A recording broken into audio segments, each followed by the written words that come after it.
bliver nødt til at tage væk et stykke tid. Prøv at se den her nøgle. Den skal du spise.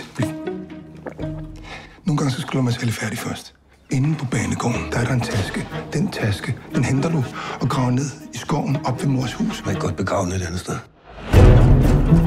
Ej, det glemte jeg. Han hedder John nu. Hvorfor fanden vil du ikke have Manfred mere? Altså, du kan jo ikke bare komme hjem, og du har været væk så længe, og så tror, at alt er det samme. Ja, John. Så er den dobbelt ved lænderen. Må du kraft. Med, hold kæft. Du ligner ham jo ikke engang.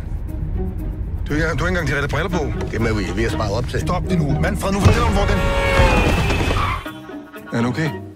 Det er kun overfladiske skrab. Men kan jeg så ikke tage med hjem? Hvis du sniger 500 mand ned i lommen på mig, så kan du bare tage ham.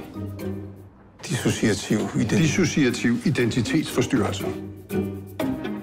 Altså, man kan ikke bare vælge sit eget navn. Jeg kan ikke bare kalde mig selv for Werner Kæmpepik. Altså, det skal afspejle i virkeligheden. Du forstår slet ikke, hvordan det er med mig. Folk kan virkelig godt lide mig. Fordi du, John, du er sindssyg. Så skal du ikke lave bane med tosser. Det er faktisk et yderst validt psykiatrisk eksperiment. Skal du spille for det rigtige publikum? Nej. Vi kommer spela från för massa bävrar. Hvad er det, Anker leder efter ude i skoven? Når man har en hemmelighed, så sætter man en krone.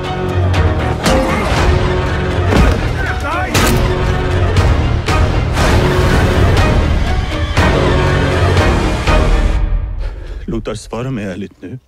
Har jag inte ljust hår? Och är inte mina ögon blå? Jamen,